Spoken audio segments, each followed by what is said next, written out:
And welcome back, everybody. Here we are with another episode of Seth and Sean Sports, and Seth is nowhere to be found, so hopefully he'll be joining us soon. You can find both of us at Seth and Sean Sports on Facebook, myself at SU Lawyer 2001. It's there scrolling on the bottom on Twitter, and Seth at S Caymans. And you can find us here every Wednesday here on StreamYard, courtesy of Back Sports Page and the amazing talents of Randy Zelia. So thanks to all that joined and thanks to all that continue to join. And so before Seth gets here again, we talk about certain sports that both of us have a little bit more understanding than others, a little bit more historical knowledge. I am the baseball guy, right? And Seth is I don't know what Seth is. He's definitely the EPL guy.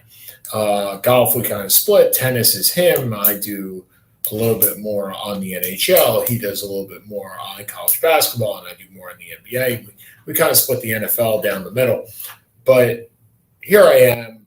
I'm a baseball fan. I'm a baseball fan, tried and true. Seth is now joining.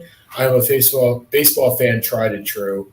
And I'm, again, disgusted. And I say this, it seems like this is a recording every single week that we have. I am absolutely disgusted by what I see or lack thereof on the baseball diamond. What a shock. And it's not a surprise. And that's the worst part, right? Yesterday it would have been a surprise to me if we had baseball. Like that's not the way this should work. And we've seen this with Bud Selig and the last real strike in 1994. But the one thing I could always say about Bud Selig is that Bud, as an owner, wanted baseball to happen because he made money when baseball happened. Yes. He, in my opinion, should not be a Hall of Famer just because he's a commissioner, which he was. But he did look out for the best interests of the game. Now, some of those things I didn't exactly like, but I could always say, yeah, okay, that works, and maybe that works. I got to tell you something. I've seen nothing out of Rob Manfred that makes me think that way. Nothing out of his tenure as commissioner that makes me happy. Every rule that he has instituted, I have kind of said WTF, and they just get worse and worse. And I understand that the universal DH is something that has been forthcoming for a while. I'm not the biggest fan of that, but I get it. I do. The runner on second base in extra innings, well, you can go F yourself. Like, that's not baseball. That's like shootouts in soccer. Penalty kicks. Yeah, penalty kicks or shootouts in hockey. And then you have the 7-inning doubleheader. Well, okay, I get the point to it, but I've always said baseball, more than any other sport, is a game of attrition. It's 162 games. You play it over the course of, I don't know, Seth believes it's played over 11 months. I think it's played over 9 or 8. But at the end of the day, the best team generally wins in some way, shape, or form. Now, with the newest proposal of 12 teams in the playoffs, wow, is the best team ever going to win? And I find it hard. I find it really, really hard to like what's going on. Yeah, well, look, it's hard to like either side on this. I mean, as much as I'm not an owner's guy, you also have one thing in baseball you don't have in basketball. You have it in basketball, you don't have in football. You have guaranteed contracts. Yep. And in the NFL, yes, you have some guaranteed contract, or the NBA, but they're not 10-year deals. For the most part, they're 4 years. Hold on, but the minimum salary in basketball is over $1.5 million, and the minimum salary there's also half the people. There's 12 players on an NBA team.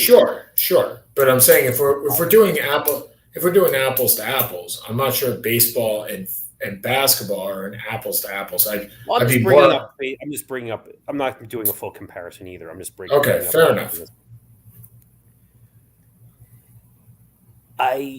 Baseball to me has completely fallen off the grid, and it did a few years ago. Sean, you know that.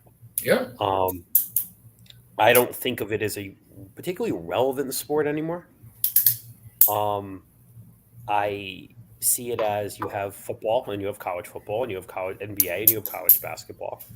Then you take 3 steps and you kind of have the next tier of sports, which would be baseball and soccer and kind of X Games, although that's not really for our generation. Um, and baseball has done nothing over the last. Now, baseball's not made for this generation. It's too slow. It's not social media. The highlights are not social media friendly. You don't see it. There's not a ridiculous dunk that you can see in 5 seconds. The great part about the baseball is in the playoffs when it's ninth inning, bases loaded, 2 out, so on and so forth, and the tension rises like that. But the sport's not made for this generation, and for whoever and if there was a person to transition the sport to this generation, Rob Manfred's not the guy to do it. He's an old, stodgy guy. Not old, but there's nothing, as he said, there's nothing of relevance he has done for this game, which has made it better, which has made it more interesting to a younger generation. And that's not changing. Can you make the case that the NBA, look, ownership has something to do with this, right? I mean, to me, it does. So in the NBA, you have Mark Cuban, right, who relates to, say, a younger generation, right? You have Joe Lacob in Golden State, right?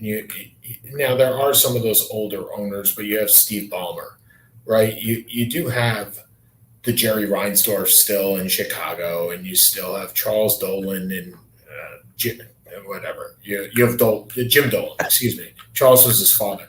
You have Jim Dolan in New York, but you have Ted Leonsis in Washington. You have, I won't say these are like hip guys, but they are definitely younger guys. Generationally, they fit better. Right. And if you look at baseball, it is really generational wealth for the most part. Nobody knows. I mean, let's be honest. Nobody knows who the hell the owners are in baseball. Right, unless they're in trouble. As a Mets fan, Stephen Cohen bought the Mets. Mm-hmm. That's a little different. But 15 years ago, 20 years ago, Artie Moreno bought California. Sure. And generationally, that was a little different. But nobody knows who these people are. Well, and that's my point. Is when you have a Mark Cuban who basically screams, who is a fan, right? He's an owner, but Steve Ballmer is a fan. Right. These guys are fans. And you used to have that in Boston. The last fan that I remember was actually in Boston. I can't remember the guy's name anymore. That's how the guy that bought the team. Oh, come on, Sean. You should be able You're talking about Auerbach? No. He bought the Red Sox. He still owns the Red Sox. Oh, John Henry? John Henry. Yep, John Henry. That during the World Series years, he was at the box, right? He was sitting there. Ted Turner used to be a fan, right? Charlie Finley was a businessman, but was a fan. Steinbrenner was the fan, right? Yeah. The fan. And it seems like baseball turned more into a business than the other sports. And I'm not sure whether that is – and the owners made it that way, even in football.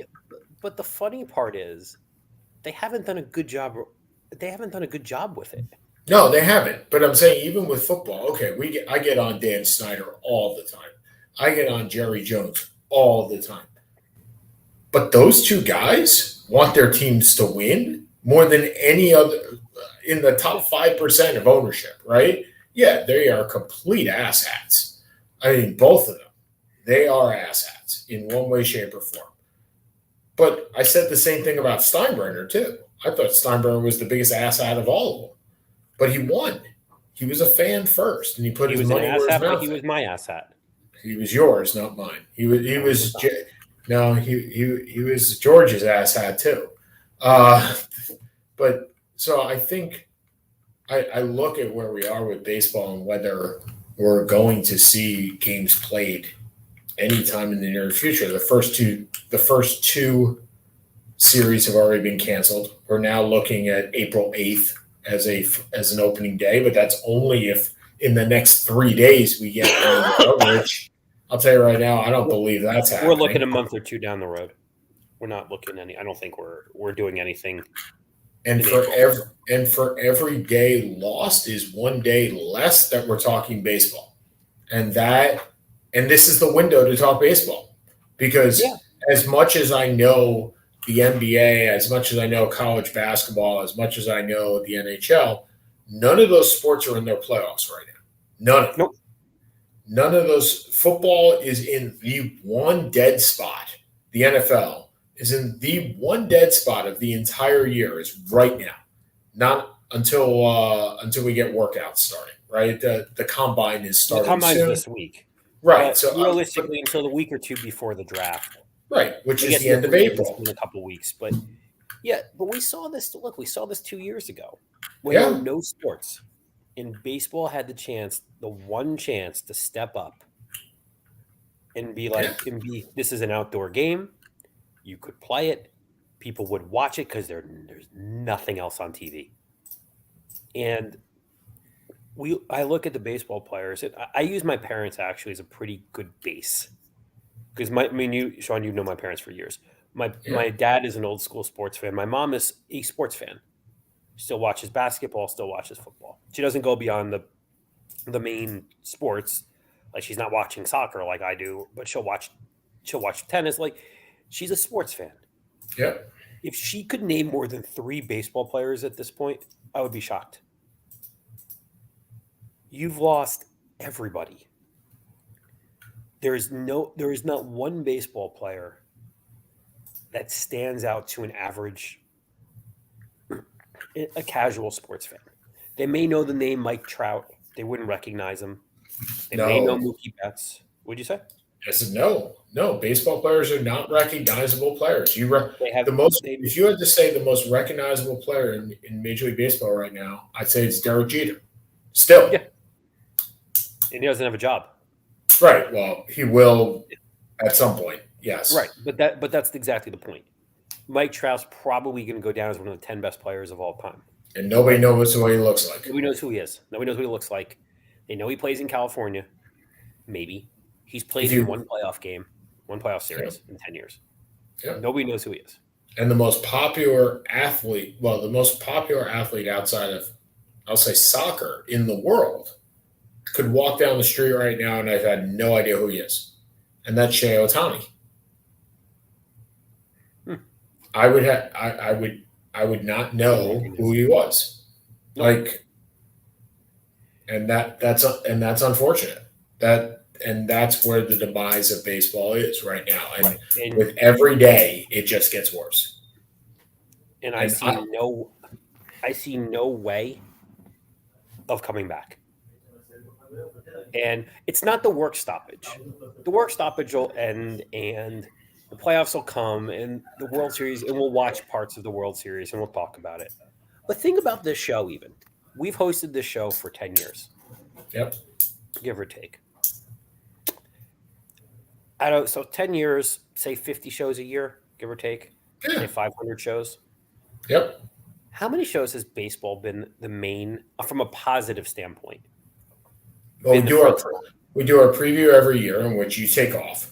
So that's generally my show. So I'll say that's 10 shows, 10 shows out of the 5. We probably have, I would say, out of the 4 sports, and that includes hockey.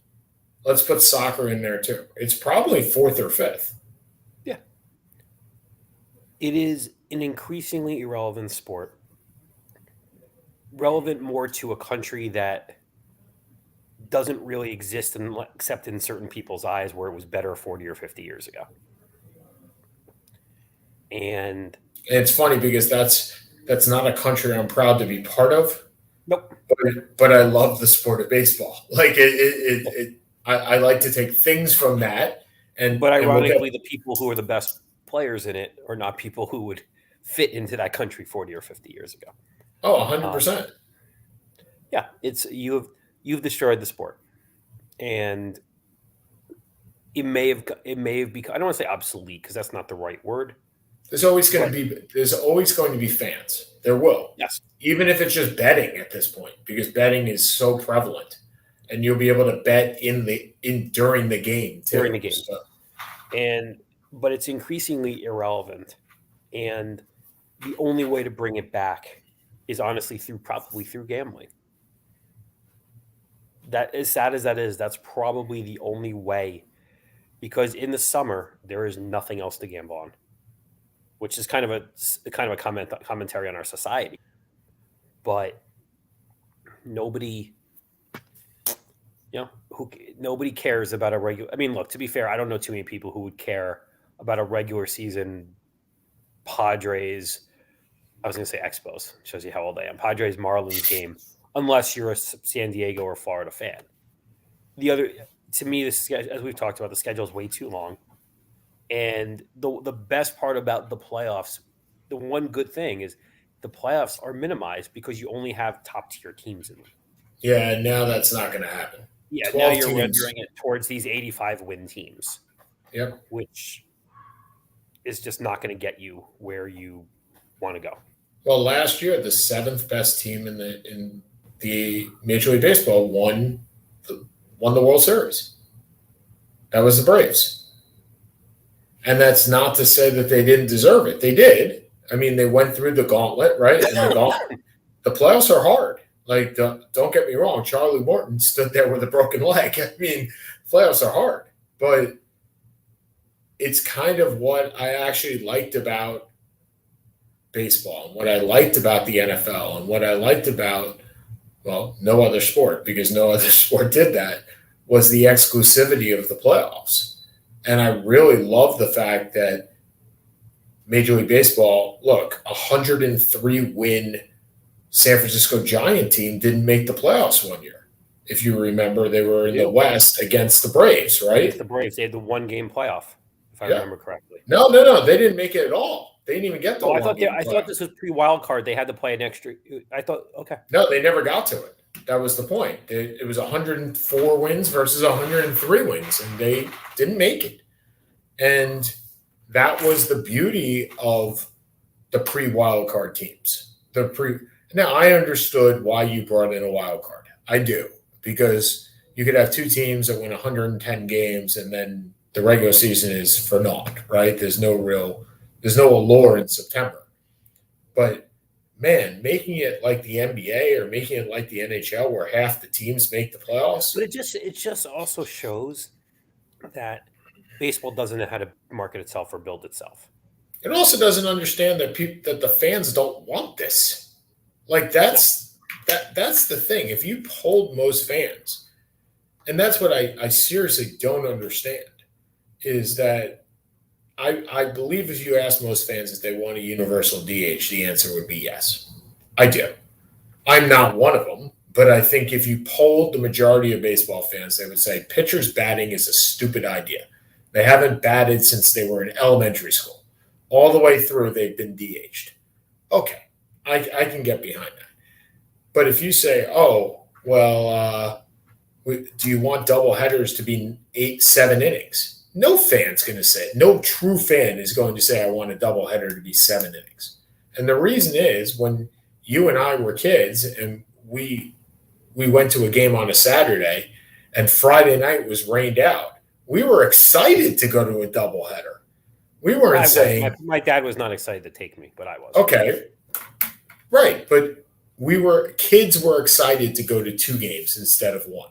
The whole split doubleheader, that's garbage. Like everything that's been done since, say, we were 30 is absolute garbage. And you know what we sound like? Old men. The grumpy old get off my lawn. People. I'm okay with that when it comes to this, though, because I don't think if you asked a 20-year-old right now if they would like a 7-inning doubleheader, they would be okay with that. People that have played, because growing up, they didn't play a 7-inning doubleheader. They didn't start with a man on second base at the end of at the start of extra innings. That's just garbage. Anyway, all right. Well, we promised you last week that we do comparisons this week. And this is a good way of doing it because we want to get off our lawn. So I'm going to throw a couple of names at Seth. He's going to tell me who he believes is the best comparison. You are not allowed to use the last, let's say, 10 years. Okay, so it's got to be, let's say 20 years. So any player cannot have played from 2000 on. Okay? Okay, that's going to make things harder, but okay, shoot. All right, let's go with this. Russell Westbrook. Oscar Robertson, we talked about That's that. We talked about that, but I was just wondering. John Wall. I wonder if a guy that wasn't someone I would particularly think about, but I wonder if John Wall would be like a tiny Archibald. So that was my first thought, and then I went to Earl Monroe. Okay. I mean, Monroe is a significantly better player than John Wall. No doubt, but he also stayed healthy, right? I mean, if Wall's healthy, I think Wall and Monroe are not too far apart. You could because from a speed and just a finesse standpoint, exactly, I can see it. Exactly. Okay. All right, Anthony Davis. See, that's hard because Anthony Davis is a prototypical 2000s player. Mm-hmm. Because he's a 4 or a 5 that plays the perimeter, that can play the perimeter. I would say a less talented but tougher Dave DeBusschere. Oh, I like that one. That's well done. Well, if I have to go 20 years out, it limits me. Right, and I was thinking actually Bill Walton. Because of the fragility. And also because Walton had some range. No, not the Anthony Davis range, but still range. Oh, not really. I mean, Walton was from the free throw line in. Walton was a better passer. Walton was a better defender. But I mean, I can see it. I can see where you're going with it. Mm-hmm. But it's a hard. Okay. Kirk Cousins. Oh, we're changing sports? Oh, yeah. Let's go. Let's do it. Kirk Cousins. Then I have an interesting fact for you. Jim Hart. Okay. It's funny because I was going to same team. I was going Neil Lomax. Neil Lomax? Now, here's the interesting thing about Kirk Cousins. Do you know he has made the 11th most money in NFL history? Yeah. Not bad for a guy who's never won a playoff game. Not bad for a third rounder. Fourth rounder. Fourth rounder. It wasn't even. Was it fourth or third? Fourth. That wasn't even supposed to start. No. At any time, Robert Griffin was taken in the first, and Griffin got pissed because they took him. I know it's the fourth. I know I'm right on that. Oh, he knows he's right. Hold on a second. You are correct. How do I say that? 102nd overall. You are absolutely correct. Okay. Let's go to somebody else. Russell Wilson.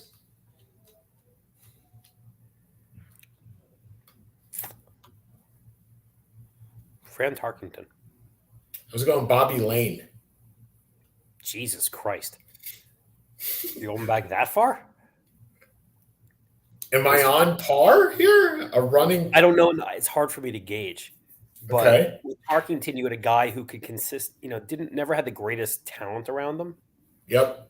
But was a good leader and was kind of similar to what Wilson was a couple years ago, a great runner. Yeah. Not runner that he's going to run the ball like a Michael Vick run the ball. Sure. But could scramble to keep plays open. Yeah, I can go with that. DeAndre Hopkins.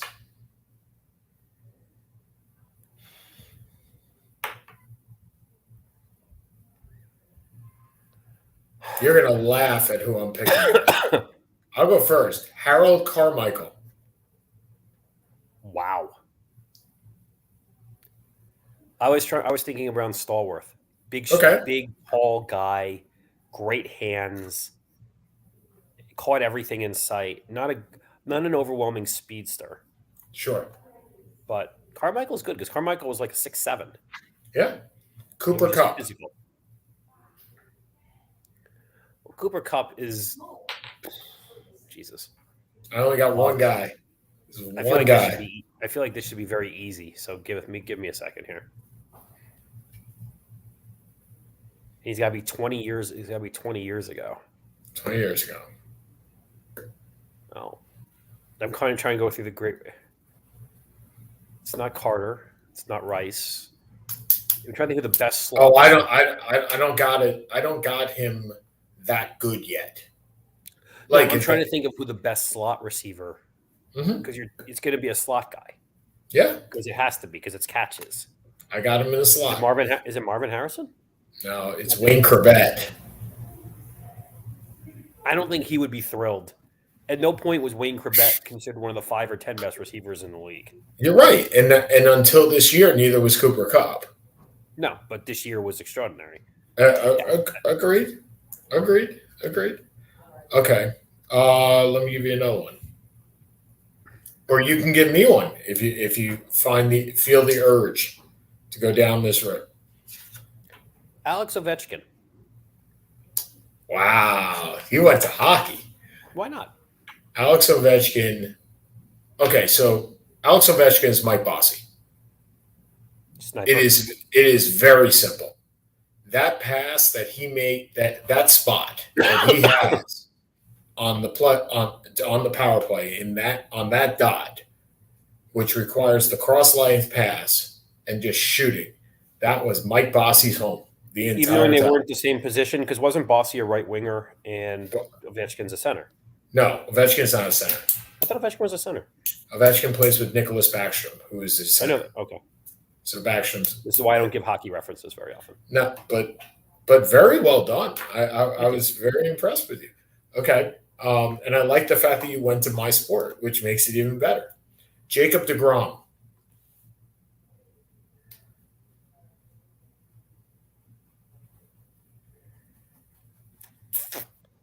It's funny. The easiest reference point, and I can't do it, is Koufax. I know. I was going there too. You can't do it. But the reality is they're so similar in their way their careers are structured. Yep. That the first 3 or 4 years, that they pretty much hit their prime from 28 to 35. Yeah. Give or take. I don't know exactly how old DeGrom is. No, you're in there. He's 33. So you're good. Right. You're there. But he was not at 23. He was not Doug Gooden. He was not Clemens. No. At 21, he was a stud. He became a stud at 26, 27 years old. Correct. Koufax was the most similar in that regard. Yeah, I would agree with you. But let's go to Max Scherzer, who was another guy that didn't really start until 25, 26. That's what I'm trying to think. He's had more longevity than DeGrom has at that level. Agreed. And the injuries were not there, which is what Koufax has. Yeah. I mean, the number one guy that goes to my mind, and I don't think this is a good comparison, is Nolan Ryan. But I don't think it's a good comparison because Scherzer's much better than Nolan. Scherzer's better than Nolan Ryan. I think we both agree Nolan Ryan's strikeouts make him an overrated player. How about Randy Johnson? Of a Randy Johnson or a Bob Gibson, that they pitched angry and pitched with a massive chip on their shoulder, and that they were Scherzer. Gibson may be the best playoff pitcher ever, and Scherzer is not at the level, but Scherzer is a damn good playoff pitcher too. Yeah, if there's one guy in Major League Baseball history that I want pitching a playoff game, it's Sandy Koufax or Bob Gibson. If I want a lefty, it's Koufax. Righty, it's Gibson. It's very simple. Yeah, it's very, very simple with that. Okay, so let's go back to football for a second. Jalen Ramsey. And if you say Dion, I will hang up right now.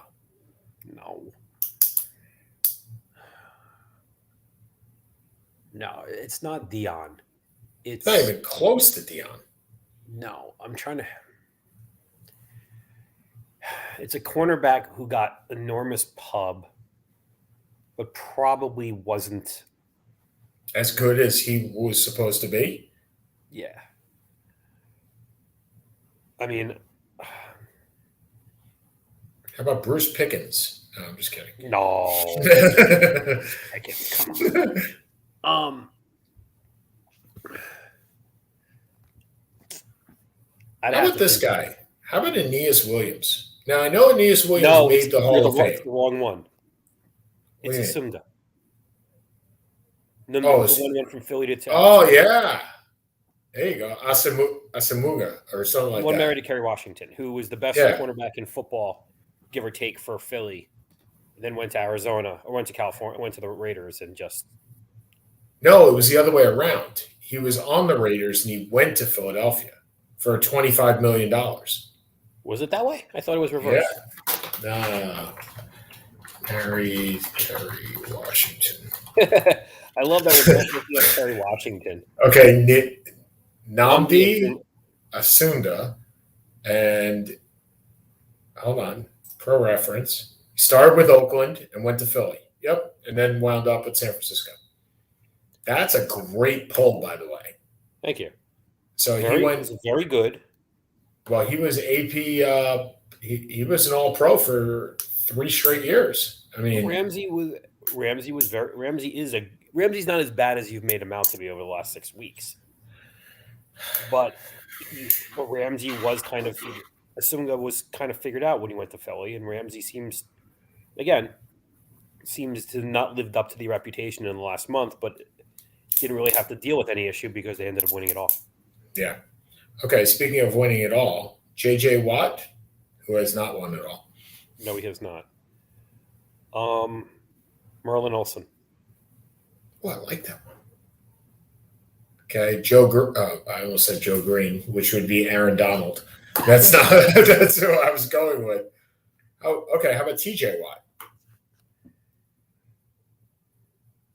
Oh, please tell me you're going to pick Alan Page, because that would just be, or whoever. Jack Young. Sorry, Jack Youngblood. Jack Youngblood with his hand on the ground. It's similar. I was also thinking of a Pat Swilling. Yep. Great pass rusher, leader of the team. Although Swilling, probably Youngblood's better. Youngblood was more the leader of the team than Pat Swilling was. I think Vaughn Johnson and Ricky Jackson were the leaders on that defense. And Sam Mills, who was the captain of the team. Yep. Okay. Youngblood was an amazingly tough guy. I think that fits well. Okay, so we're going by a little bit position by position. Let's do this. Saquon Barkley. You'll hate my reference point. You'll hate it. It's Blair Thomas. No, it's Gale Sayers. Oh, there's no way. I absolutely despise your reference. I know you point. Barkley, we will never see what Barkley could have been. Blair Thomas is different. Blair Thomas never played a game where he was healthy. Okay. So you need to see someone who in their first year showed Hall of Fame potential as an elusive player. Okay. And then injuries knocked them down. Sure. That's Sayers. Well, Sayers did it for more than 1 year. And Sayers. But Sayers is a generational player. While I'm not sure. Sayers is the most elusive player outside of Barry Sanders we've ever seen. Most likely.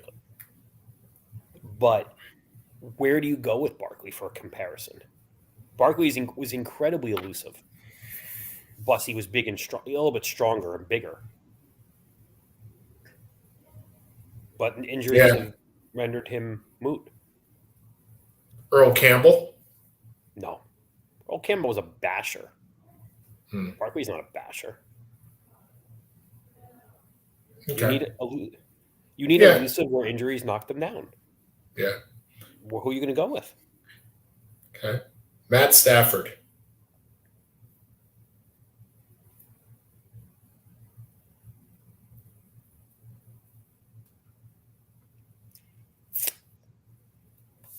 I've got one, but I don't really like it. I got one I don't really like either, but I got one.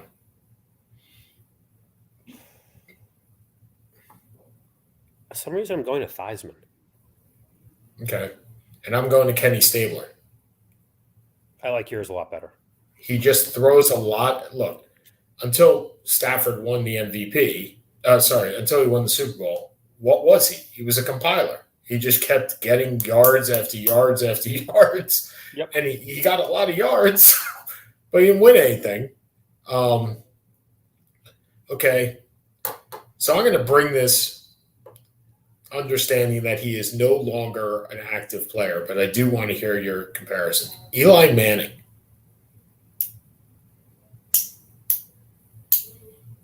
Is I just want to hear who you go with, because I'm actually quite interested in this. Because I have an answer, but I don't like it.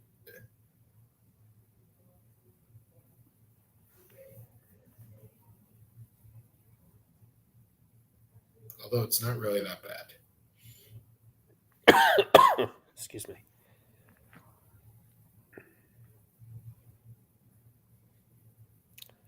I don't know.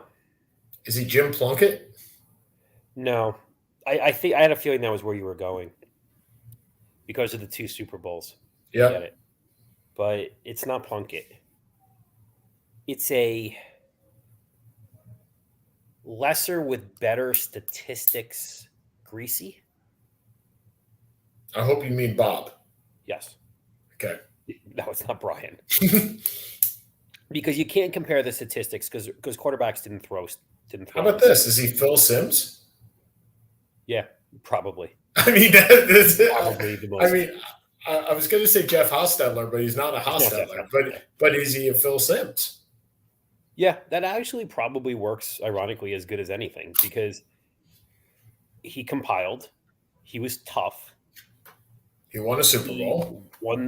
He won 2. I know, but so did Simms, by the way. Yeah, but Simms didn't win the 91. Simms was I know, but he has 2 rings. He did win 2. Simms makes sense.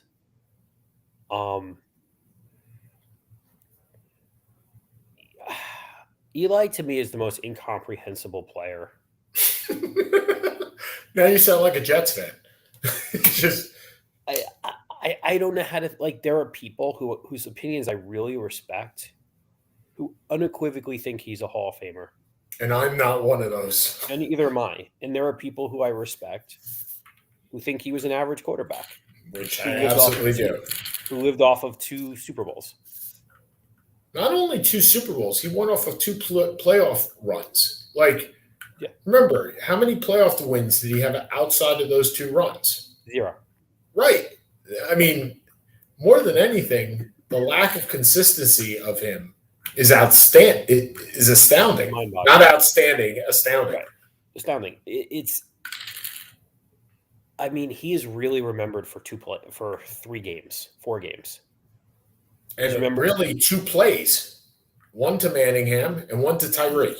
Yeah, but as a Giants fan, he's remembered more in a lot of ways for the NFC title win in Green Bay. Oh, yeah. And in San Francisco. Yep. Where he got – say what you want about him. He was as tough a quarterback. He was tough. Well, he never missed a game, right, until Jerry Reese pulled him. Exactly. He took hits in that 49ers game that nobody could have possibly taken. He just got up and shrugged it off. And for a guy who was scrawny and was 6 foot nothing, quote Rudy, was 6 foot nothing. 100 nothing. 200 nothing.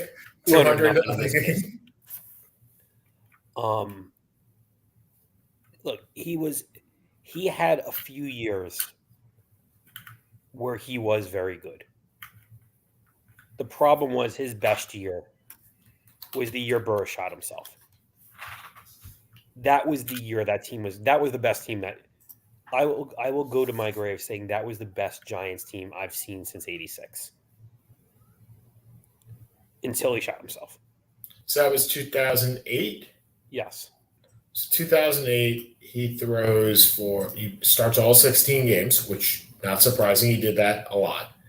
60% completion, threw for 3,200 yards, which is actually low for him. It's moot. The first 10 games of that season, he was the borderline MVP. They were 9-1. They were blowing out everybody. And they were the best team in the league. Well, believe it or not, they finished third overall in offense that year, which Giants don't finish third overall in offense any year. They were very good, but they fell apart the last 5 games of the season. He's just I mean, as I said, he was also a leader. Yeah. He was well respected in that. He was very well respected in that locker room. He wasn't a talker. He didn't have the big mouth. He was a lead by example guy, and Sims is probably actually as good a reference point. So in that playoff game against Philly, they were terrible. He goes 15 for 29 with 2 interceptions and no touchdowns. Yeah. They fell up. But if you look at that year, the schedule. I'm looking at it now. Yep. Actually, they were 11-1. They were 11-1. And then they lost to the Eagles, the Cowboys. They won in overtime against the Panthers, and they lost to the Vikings, and then lost to the Eagles again in the playoffs. No, they fell apart when Burris shot himself. That team was winning the title. They were 11-1, and Pittsburgh was 11-1. They were the 2 best teams in the league. Well, that brings up my next guy, Ben Roethlisberger.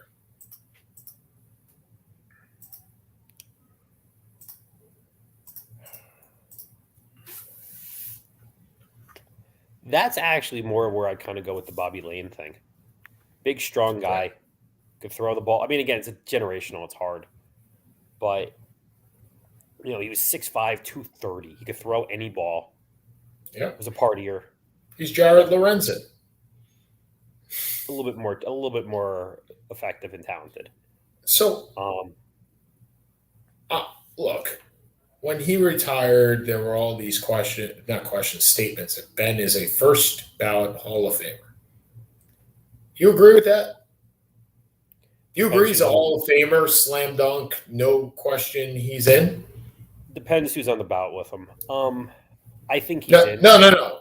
No question he's in. It doesn't mean first ballot. I'm just saying the NFL, you have to put 4 players in each year. So, is he in?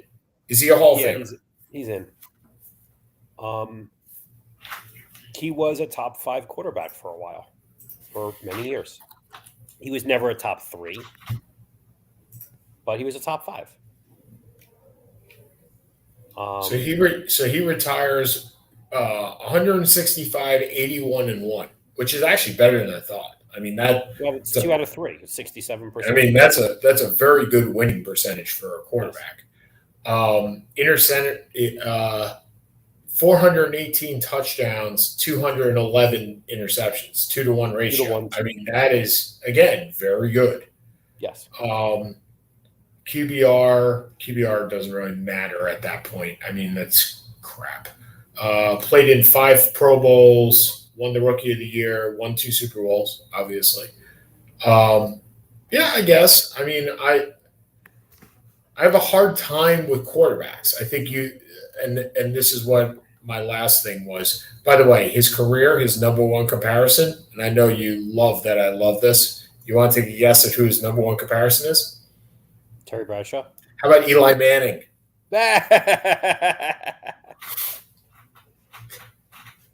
His number 1 comparison is Eli Manning. His number 2 is John Elway. Now, different game.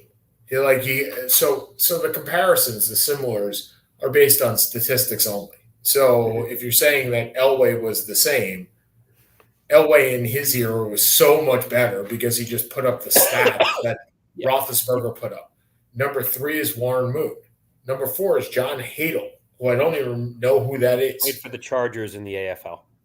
Which makes sense, right? Don Coryell, I guess. I mean, or before him.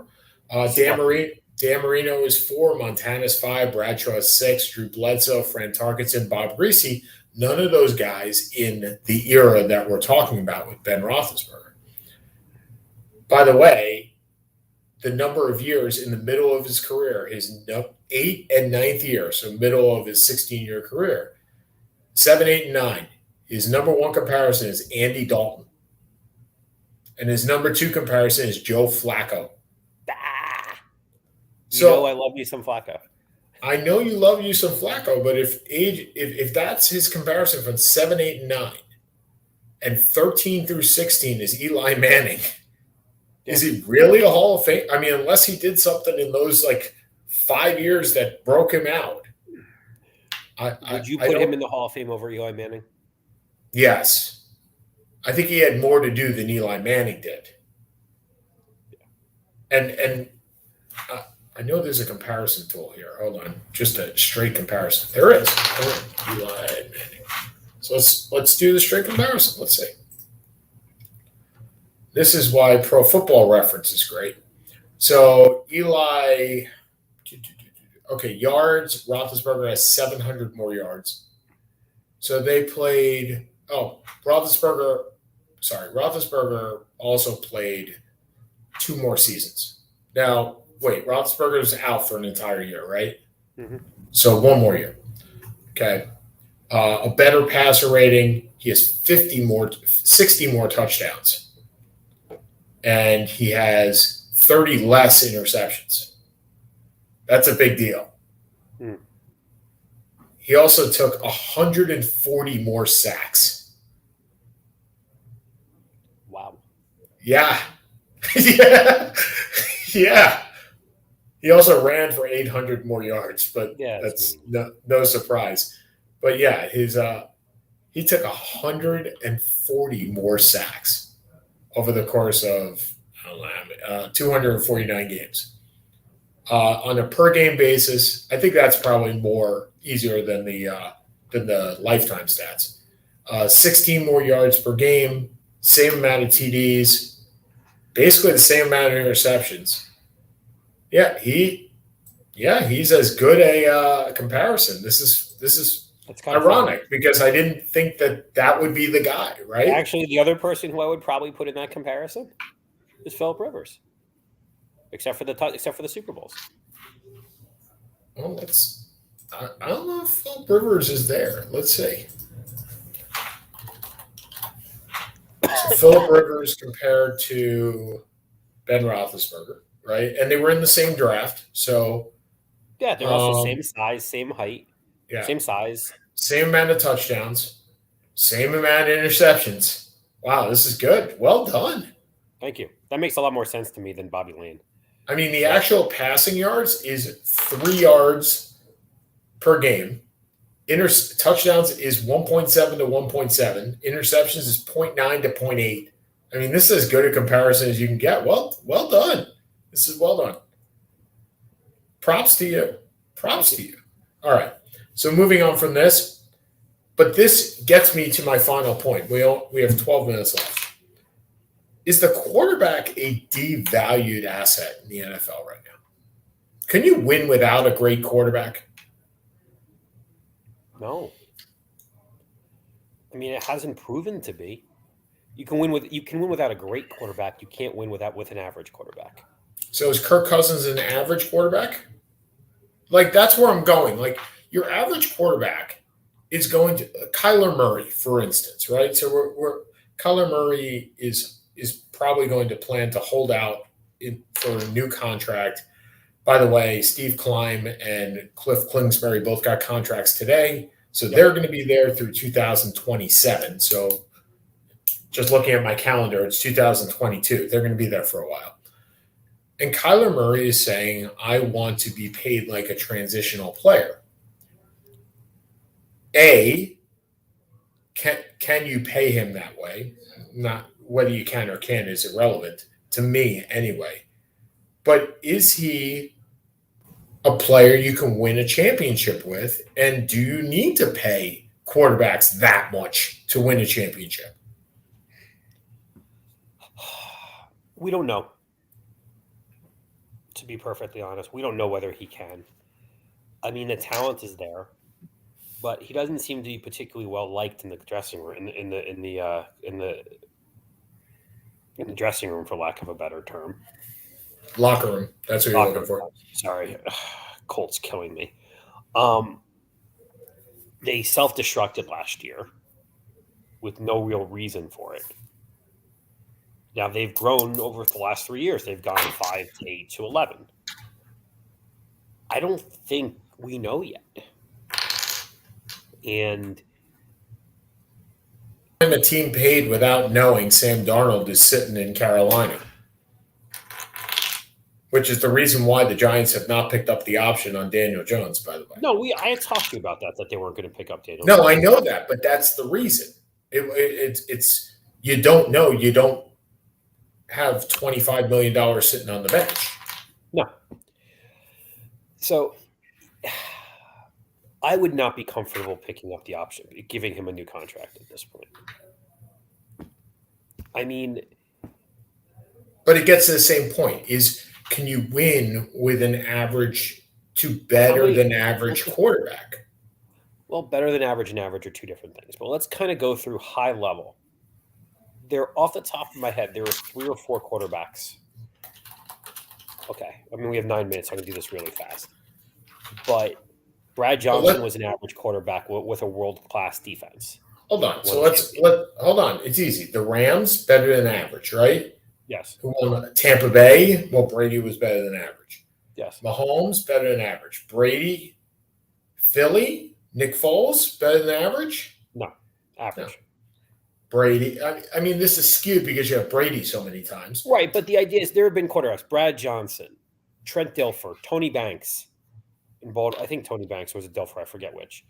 It was not Tony Banks. It was Trent Dilfer. But good reference to Tony Banks. I always like hearing a good Tony Banks. Talk about a guy that got beat up. Yeah. I'm just trying to think back through some of these teams. I mean, Theismann was great. Eli, right? Eli's the best example. But think about those teams. Philly just went on a ridiculous run. Baltimore had a world-class defense. Tampa Bay had a world-class defense. The Giants won because of 2 passes. I mean, these were not great teams. These were teams that went on great runs. But pretty much, for the most part, and there's a few others. I forget who the quarterback was for the Colts in Super Bowl 4 or Super Bowl 5. But you're going way long. Right, I think it was Earl Campbell, I think. Yep. But going back there, you got Greasy, you got Star Hall of Famer, Namath Hall of Famer, Dawson Hall of Famer, Greasy Hall of Famer, Staubach Hall of Famer, Bradshaw Hall of Famer, Stabler Hall of Famer. I mean, part of why I bring this up though isn't because it's not that you don't want a Hall of Fame quarterback. Is if you're going to allocate your resources in an NFL team, are you better off with a quarterback that you're paying $18 to $20 million than you would be one that you're paying $40 to $50 million? That's where I'm going with this, because Aaron Rodgers is going to get $40 million, right? Yes. Your Mahomeses are getting $45 million. Your Brady's are going to get, on a normal day that doesn't involve Giselle, $45 million. All these players are getting a lot of money, and unlike baseball where there is no salary cap, there is, and you're robbing Peter to pay Paul. Yes. Is there enough of Paul to go around if you do pay Peter? And do you want to pay Peter? Well, that's the question. Stafford actually wasn't that expensive this year. I mean, Stafford was a $25 million quarterback, which is not an expensive quarterback. About 12%, 10%? Yeah, of the cap.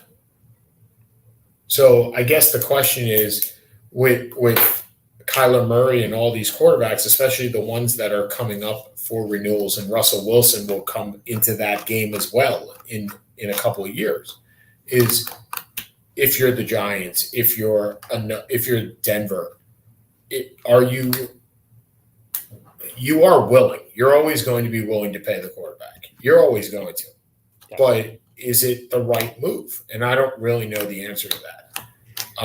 I would say probably based on historical reference, but if you're going to tie up so much of that money in a Jared Goff that doesn't pay off, or so much money in a Kyler Murray that may or may not pay off. Yeah, well, that's the problem is you're literally tying 15% of your cap. You want to be damn sure that you're comfortable with that. And I'm not sure you're going to be comfortable with Kyler Murray. You certainly weren't comfortable with Jared Goff. You want more of a certainty, and I'm not sure that at this point Murray gives you that certainty. Or Deshaun Watson, for that matter. Okay, so we got 5 more minutes. I'll go first. I saw this in a report this morning. I thought directly of you, my friend, that there is a report that Rick Pitino will be taking over the Maryland basketball team, and whether the fans will go for it. Do you believe that the fans would be going for it? Oh, God, yes. No hesitancy whatsoever. Not even a thought. Give me a break. We've been to especially now with the NIL, where so much of what was considered wrong is now. Except the strip clubs. Except the strip clubs. First of all, I don't think Pitino's taking the job. I think he's actually really happy at Iona. And I think he's perfectly content. Him and Iona and DeVry, they're perfect together. There you go. But as a Maryland fan who has watched his team wallow into mediocrity over the last 15 years, who has been to one Sweet 16 and 10, 0 Final Fours or Final 8s and 20, I want to bleeping win. And if Auburn is going to hire Bruce Pearl and someone's going to hire Sean Miller, why do I want to wring my hands and say, "Oh, I'm more holier than thou," if we're not winning anything? And you know what? Look, if you guys aren't making a tournament this year, I think you can see that point.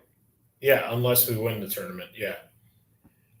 If Boeheim said, "This is it, I'm done." Now, I don't think Pitino would ever replace Boeheim. But if Pitino said, "I want the job, I want Syracuse," would you say no? No, not in a million years. So, at the end of the day, I want to be able. I don't want to have to feel forced to watch my team play. And Maryland would be relevant again with Pitino. Yeah. So, screw it. I'll take it.